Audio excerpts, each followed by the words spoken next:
അല്ല, ഡ്രൈവർ മേഖലയിലെ ഡ്രൈവർമാർ, ഓട്ടോ ഡ്രൈവർമാരെ പ്രത്യേകിച്ച് ഈ ഓട്ടം വിളിക്കുന്നവരുടെ സാധനം പെറുക്കി വണ്ടിയെ വെക്കണമെന്നും അവരുടെ സാധനം പെറുക്കി അവരുടെ വീട്ടിൽ കൊണ്ട് വെക്കണമെന്നും നിയമമൊന്നുമില്ലല്ലോ. മനസാക്ഷിയുടെ പുറത്ത് മാത്രമാണ് ഞങ്ങൾ ചെയ്യുന്നത്. മിക്ക ഓട്ടക്കാരും ഒരു ഓട്ടം വിളിച്ച് കഴിഞ്ഞാൽ 30 ഓട്ടം ഉണ്ടെങ്കിൽ ഒരു കടയിൽ ചെന്ന് സാധനം എല്ലാം പെറുക്കി യാത്രക്കാർ മിക്കവാറും വിളിക്കുന്നവർ ഓരോ കടയിൽ സാധനം വെച്ചേക്കും. ഞങ്ങൾ അവിടെ ചെന്ന് മോനെ അതെടുത്ത് വെക്ക്, ചിലപ്പോൾ എടുത്ത് വെക്കും. വേറെ കടയിൽ ചെന്ന് മോനെ അരിയുണ്ടെന്ന് കയറ്റി വെക്കും.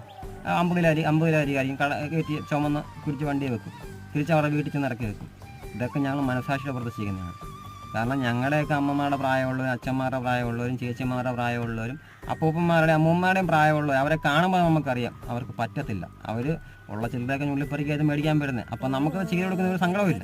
പക്ഷേ ഇത് മുതലാക്കാൻ ശ്രമിക്കുന്ന കുറച്ച് ആൾക്കാരുണ്ട്. നല്ല ടിപ്പ് ടോപ്പ് വരുന്ന കുറേ യാത്രക്കാരുണ്ടല്ലോ, നല്ല ആരോഗ്യമുള്ളവർ. അവരിത് മുതലാക്കാൻ ശ്രമിക്കുന്നുണ്ട്. ഞങ്ങളുടെ ജോലിയാണെന്ന് വിചാരിച്ചിരിക്കും. ഞങ്ങൾക്ക് അങ്ങനെ ജോലിയൊന്നുമില്ല. നിങ്ങൾ ഓട്ടം വിളിച്ചു, നിങ്ങളെ വണ്ടി കയറ്റി അവിടെ കൊണ്ടുവിടുക, വണ്ടിക്കൂലി മേടിക്കുക, പോവുക.